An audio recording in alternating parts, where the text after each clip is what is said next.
in this press conference. Following the November 5th speech from the throne, I would like to provide an update on last year's initiatives and highlight how the Ministry of Labor plans to provide Bermuda's youth with the support to train for jobs and introduce a digitized immigration application process to improve the delivery of service to our customers. In November 2020, speech from the throne, the Ministry of Labor was focused on four initiatives. Number one, the introduction of a living wage. Number two, execution of financial assistance reform, implementation of unemployment insurance, and number four, progressing immigration reform. The public is aware of the challenges facing many hardworking Bermudans struggling daily to ensure their families' basic needs are met. With that in mind, this government is confident that establishing a minimum wage in alignment with a living wage regime will improve many lives by ensuring that they receive fair wages, allowing individuals and their families to cover their basic needs. To that end, in May of this year, I announced that the Wage Commission had completed and delivered to the government the first report that provides recommendations on the establishment of a minimum wage in alignment with their responsibilities set out in Part 3 of the Employment Wage Commission Act 2019. The minimum wage recommendations submitted by the Wage Commission bring us one step closer to that goal. I now look forward to receiving the Commission's second report on a living wage expected in March 2022, after which the government will review the recommendations and considerations contained in both documents to table in Parliament a wage bill that will establish a statutory minimum wage in alignment with a living wage regime for Bermuda. The public will recall on September 20th in the House of Assembly, I tabled the Financial Assistance Amendment Act 2021 and announced the eventual tabling of the Financial Assistance Amendment Regulations 21 as part of the Financial Assistance Reform Strategy. The Financial Assistance Reform Strategy aims to chart a new course for financial assistance, making it a more effective and efficient system that emphasizes transforming those who have been unable to fully participate in the productive economy and realize their potential. The Financial Assistance Reform Strategy consists of two phases, encompassing four overarching goals. Phase 1 strives to encourage individuals and families to become financially independent by strengthening the education, training, and employment services for financial assistance recipients and improve the program to better support persons with disabilities. While Phase 2 seeks to increase the sustainability of the financial assistance program. I am pleased to say that following the tabling of the Financial Assistance Amendment Act 2021 and the eventual tabling of the Financial Assistance Amendment Regulations 2021, the Ministry of Labor is well on its way to executing Phase 1 of the Financial Assistance Reform Strategy. Over the years, subsequent government administrations failed to introduce unemployment insurance. However, in November 2020, this government committed to developing an unemployment insurance scheme so that this most critical social protection is provided to displaced workers, supporting them and their families, allowing them to receive a basic income. The government immediately began developing a roadmap and plan to enable a phased implementation of an unemployment insurance scheme in 2023 that will ensure adequate protections for workers. In January 2021, the ministry distributed an unemployment insurance fund consultation feedback paper to tripartite stakeholders who provided feedback on implementing the government's proposed fund. A technical assistance team will facilitate the creation of a report detailing best practices based on experience of other countries in the areas of eligibility criteria, actuarial and funding model, benefit design, contributions, required legislative framework, administration, IT systems, compliance, governance and oversight, stakeholder engagement and communications, implementation guidance, and other political considerations. We remain hopeful that the phased implementation will commence in 2023. In July of 2021, the government presented its plan for immigration reform, modernize the country's immigration laws and supporting policies and create operational efficiencies through process improvement. Immigration reform initiatives consist of the following strategic priorities: achieve a simplified, fair, and modern immigration legislative framework, leverage technology to improve operations, leading to greater levels of efficiency, process consistency, and sustainability, strengthen enforcement of laws and policies, and support economic growth and the expansion of job opportunities in Bermuda.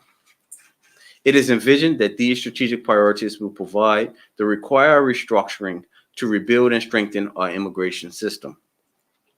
The two initiatives from the 2020 speech from the throne have both been successfully achieved, namely the creation and implementation of the Economic Investment Certificate and amending the eligibility requirements for permanent resident certificates, enabling long-term residents the ability to apply for permanent residency in Bermuda. Other progressive changes to immigration achieved during the previous parliamentary period include removing the requirement for an affidavit of domicile for Bermudian status applicants, expanding closed and restricted job categories, executing the Work from Bermuda program, and enhancing visitor stays by increasing the number of days from 90 to 180. I can confidently say that this government has made excellent progress in accomplishing the 2020 Throne Speech initiatives. However, there remains much more to be done. As stated in the 2021 speech from the Throne and in line with Bermuda's economic recovery plan, the Ministry of Labor will focus its efforts on introducing a digitized immigration application process and the implementation of a youth employment strategy. The government will move to implement a digitized immigration application process. This is in direct alignment with one of the core immigration reform strategic priorities to leverage technology to improve operations, leading to greater levels of efficiency, process consistency, and sustainability. The Department of Immigration is tasked with optimizing core process and modernizing existing systems, including a rigorous process reengineering review on the services offered by the department, with the goal to eliminate excess use of paper, reduce the volume of data entry, increase turnaround times, provide analytical and performance data, improve customer and stakeholder communications, provide a platform for auditing and quality management, and eliminate the submissions of incomplete applications. The Ministry of Labor will enhance Bermuda's competitive edge by introducing a digitized immigration application process to improve the delivery of service and ensure that the existing manual immigration processes do not hinder the specialized talent required to further grow Bermuda's economy. The November 2020 Labor Force Survey report placed the youth unemployment rate for persons 16 to 26 years old over 32%. To put this in perspective, almost 1 in 3 young persons of working age are unemployed. The youth employment strategy is meant to meet the identified needs of unemployed persons between the ages of 18 and 26 and guide unemployed Bermudians back to work. The government is committed to developing a resilient workforce that provides a sustainable and stable community by supporting, training, and helping facilitate employment for all young people. To that end, the Department of Workforce Development is working to implement a youth employment strategy, which aims to prepare Bermuda's youth for the world of work, positioning them to prepare for and take advantage of job opportunities. The strategy aims to facilitate access to training and employment opportunities for Bermuda's youth, encourage Bermuda's youth to take advantage of available training opportunities, provide career guidance and resources for Bermuda's youth, support access to work experience opportunities such as internships, traineeships, and apprenticeships, motivate Bermuda's youth to develop the highest level of proficiency in their chosen field, promote training and employment opportunities locally before resorting to overseas recruitment, and ensure that qualified and competent young people are provided opportunities for development and growth to support promotion within their chosen careers. Young people's economic success is rooted in their ability to secure a stable livelihood through productive work. Participating in Bermuda's workforce will empower and enable our young people to contribute to Bermuda's growth and prosperity. The people of Bermuda have entrusted this government to lead, and the initiatives featured in the speech from the throne will form part of the Ministry of Labor's priorities over the next year. Over the last 18 months, we have learned that we cannot continue to do things the same. We must continue working together using lessons learned from our past and the current crisis to ensure the future well-being of Bermuda. Thank you. Good morning, Bermuda. I start today on a very sad note as we've recorded another road traffic death. I extend my heartfelt condolences and prayers to the victim's family and friends. I'm happy to be joined by my colleague, the Minister of Labor, and to highlight the initiatives of the Ministry of National Security as outlined in the 2021 throne speech. But let me first provide you with a quick recap of the initiatives that we were working toward in last year's throne speech. The Ministry of National Security had committed to creating a police authority to facilitate an open and collaborative forum to support the Bermuda Police Service and the communities they serve. I should note that a jurisdictional review has been completed to identify best practices and what will be ideal for a Bermuda model. The next step for this is the creation of a draft policy for consultation with the governor, the Bermuda Police Service, the Police Complaints Authority, the Attorney General, and the Department of Public Prosecutions. We had committed to introducing a national crime prevention plan that will focus on deterrence, rehabilitation, and reintegration. In terms of the progress for this initiative, a jurisdictional review has commenced to identify crime prevention programs in areas experiencing similar crime activity to Bermuda. Our next steps with this will be to complete the review and create a draft consultation document in conjunction with stakeholders, including the Bermuda Police Service, the Department of Corrections, and the Gang Violence Reduction Team. And we committed to introducing changes to the Fire Safety Act. This has been completed. The Fire Safety Amendment Act of 2021 established the Chief Fire Officer as the authority having jurisdiction over the application of the National Fire Protection Association codes in Bermuda. Turning to this year's throne speech, you will note that Bermuda's economic recovery and social renewal are the overarching themes of this year's throne speech. The Ministry of National Security will support Bermuda's economic recovery by ensuring that the people in our neighborhoods feel safe and that the local businesses in our communities are protected. Initiatives such as the National Crime Prevention Plan will continue to see the Ministry of National Security partner with key stakeholders to tackle gun violence and address the significant impact that violence has in our community.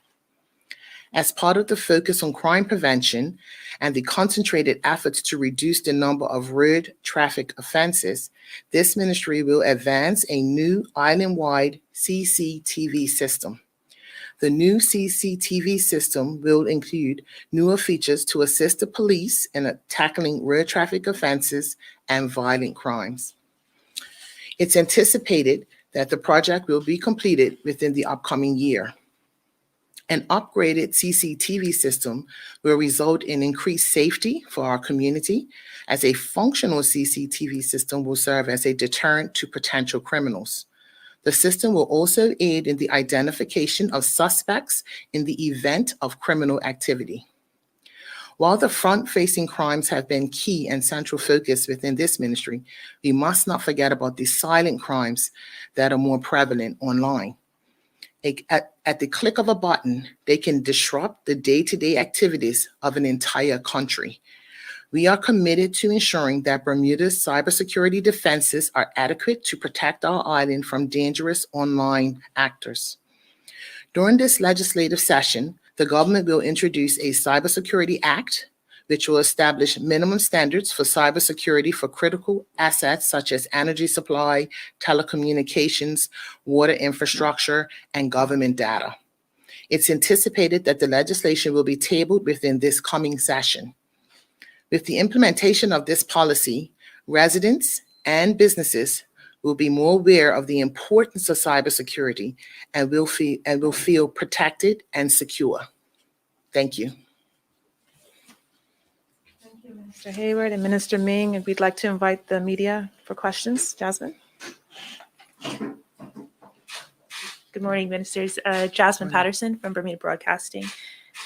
Ms. Ming, if I can ask a couple questions. You mentioned that CCTV footage island-wide will be advanced within the next year. Do you have an estimated cost of how much that will be?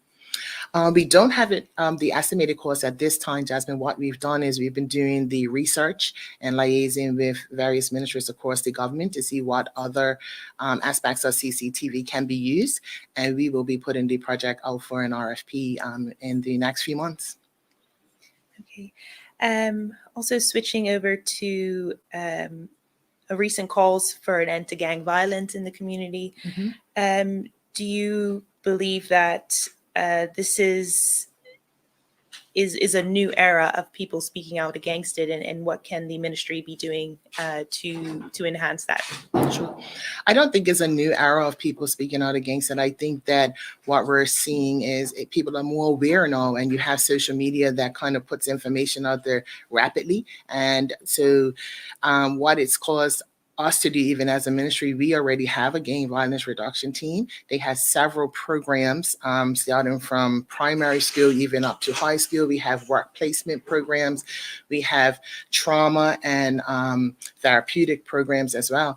And so we will continue with our programs, especially at the primary school level. We believe that intervention at an early stage may help when someone becomes maybe in the ages of 16 and 17 and even 18, to know that they don't have to choose a life that includes gang violence, and here are some of the alternatives that are out there. And just going back to the CCTV Sure. footage, in the past it's been tabled before, or it's been put forward. What were some of the roadblocks to it actually progressing? I am not aware of what those roadblocks would be. If they were discussed at a cabinet level, they may have been before my time, but we are committed to advancing it at this time, and I'm happy to say that we are moving forward and progressing with it. Okay, thank you. Minister Hayward, there's been reports in the community that there's quite a backlog of immigration applications for PRC certificate holders. Can you give an update on those that are waiting for perhaps months or years of their process to go through? And so immigration is reliant on two things. Number one is the technology, and number two is the human resources. We've worked hard to improve our technology, but COVID has disrupted our human resources. And as a result, there was a slight backlog.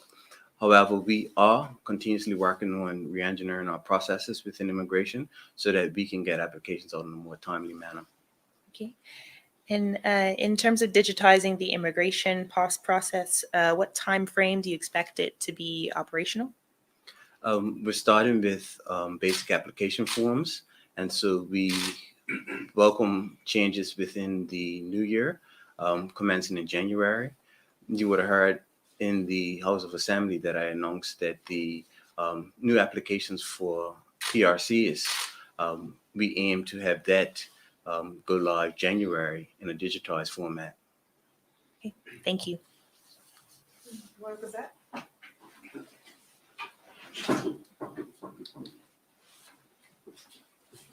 Hello, Mr. Ming, Mr. Hayward. It's nice to meet you. Sean Connolly from the Royal Gazette. If I could start with you, Mr. Ming.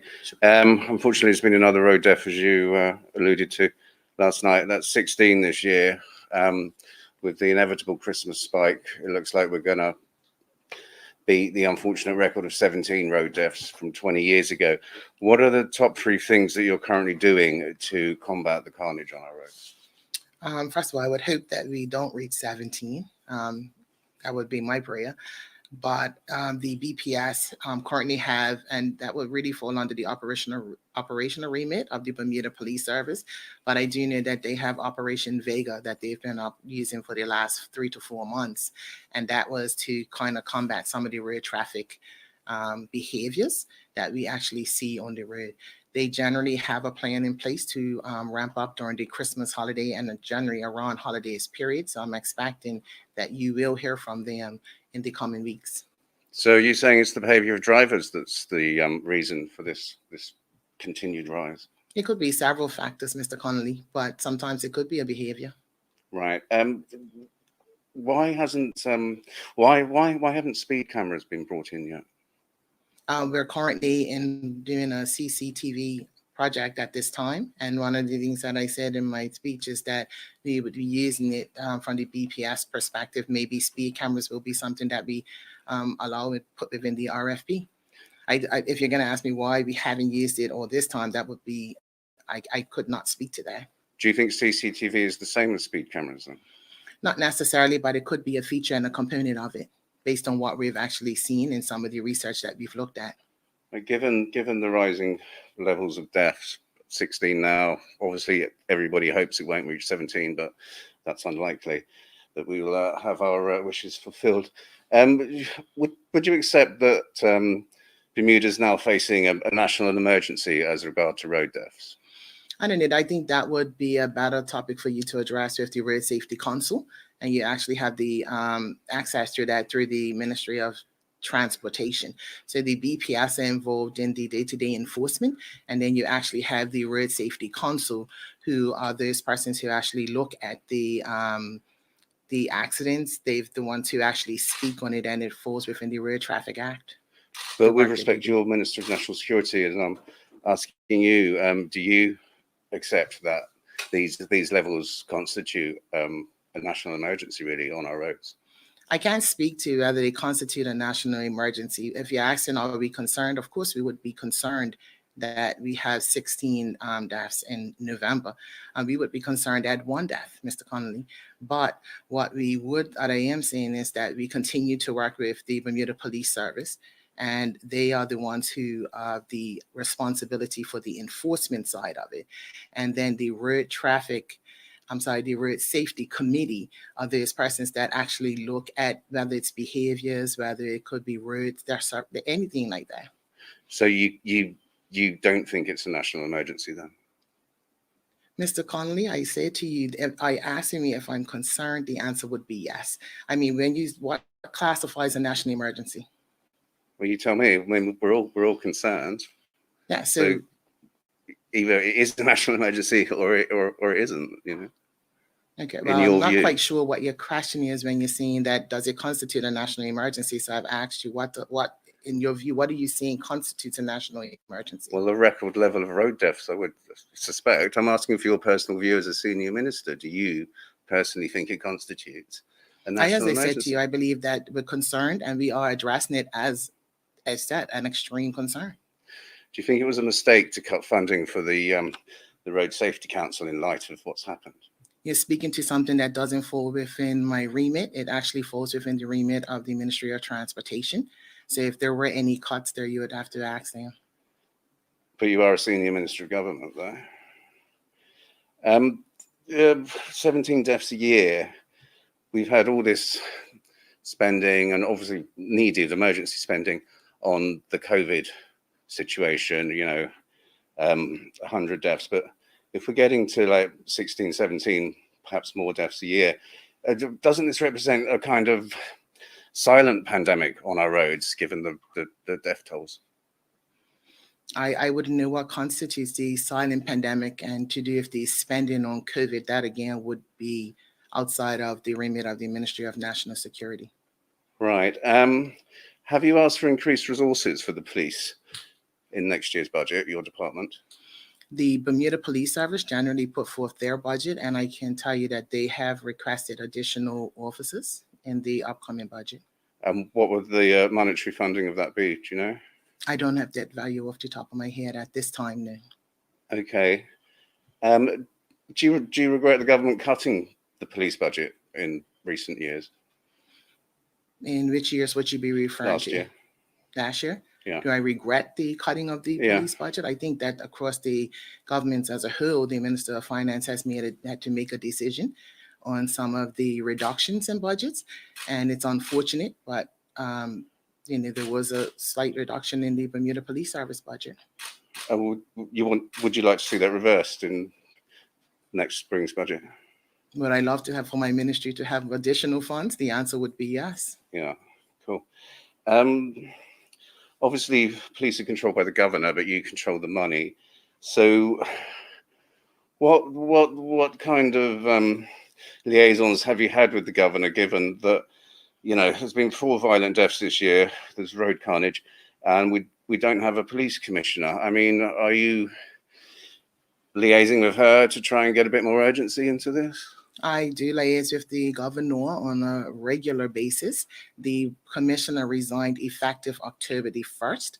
I believe within a very short space of time after that, the governor had heard the ad in a public space. We are now at November the 15th. So I don't know if 6 weeks is a reasonable or unreasonable. It sounds like you may think it's unreasonable at this stage, but recruitment does sometimes go a bit. Thank you. You're welcome. If I could ask Minister Hayward, you mentioned about financial assistance earlier, and the need for a national wage, etc., because to help poor families. Can you say what you're actually doing to recover the $3.5 million that was overpaid during the COVID situation to people who weren't eligible for that financial assistance? So those unemployment benefits are actually administered by the Ministry of Finance. And I know that the Ministry of Finance has a team working hard to recover those funds. But what's your view? What's happening to get the money back? Is anything happening?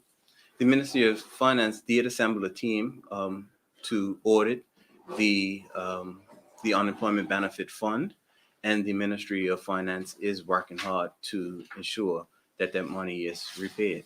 Yeah, so you can give a commitment that all of it will be sought and returned. I don't quite understand your question. That you can give a commitment that the whole $3.5 million will eventually be returned.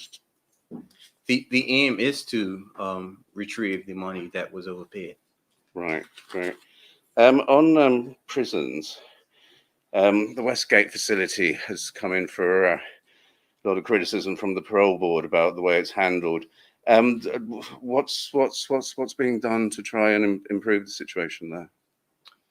Prisons would actually fall under the Ministry of National Security, not the Ministry of Labor. Sorry. If I could ask you. So can you repeat the question, please? The parole board was quite scathing in its reports on prisons, and particularly the Westgate facility. Mhm. There wasn't much rehabilitation going on. It's going to cause trouble down the road when people come out if they haven't learned skills, etc. So I just wondered what was being done to address that situation. So is it in particular to the programs at the Westgate facility, or are Well, I you think speaking it was to the general actual criticism of the standard maintenance of of the facility? Sorry, I think it was it was general criticism of the standards of the building, etc., and the facilities. And you're referring to the parole board report of 2021? Yeah. It's not surely not mixing it with the treatment of offenders report of 2021? Well, probably, yeah, but covers the same area. So. Okay, because I think you may be getting the two reports actually mixed up, but there was one that spoke to the infrastructure of the facilities, and I can say that there was a review that should have been done on these facilities in 2014 based on industry standards. It says that 20 years is the review date for the prisons, That did not happen. And so if you look at from 2014 to now, you're talking an additional 7 years. And so the maintenance concerns are growing and growing.